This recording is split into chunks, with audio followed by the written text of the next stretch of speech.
think we kind of were all excited about the idea of doing it here. You know, it's our hometown, right?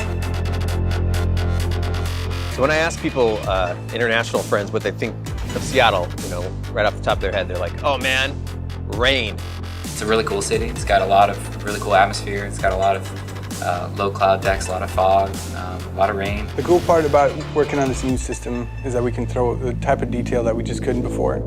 And say, hey, look, we want a bank of puddles here. We're just going to paint some blue verts in here. We can come in here and we can lower the puddle values. We can come here with the tools, and I can start painting in these patches where I want, you know, destruction, fall off, and then kind of for the final awesome bits here, a lot of wetness and puddles just to kind of give it a rained-on feel, like we've kind of been here a while. If it's super wet time of day, you'll see streaks of wet coming down the sides of the building, and we can control that too.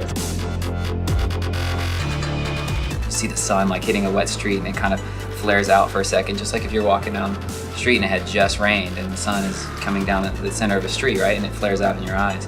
You want that. So I can make it feel like there's really heavy fog sitting on the bay and the water down here. Which for me it's great because like maybe I want really low hanging fog and to be more clear as it goes up. It allows me to create some like really super interesting times of day. One of the features I'm most excited about is actually that share button, because we're, you know, of course going to use it for cool replays of all the fun physics stuff that happens. You know, you throw a smoke grenade at a tower, it collapses, it squishes like 4 guys, then they get mad, send out a helicopter, the helicopter's shooting at you, it's exploding all these cars. But for me, I'm going to be that boring guy who just has a bunch of gorgeous beauty shots, because the city looks so sharp that I could just see people stopping on top of a building and just kind of doing a little 10-second pan, just looking around and taking it all in. Being able to actually light an entire game for PS4 and make it, you know, look like the city that I live in, that's awesome.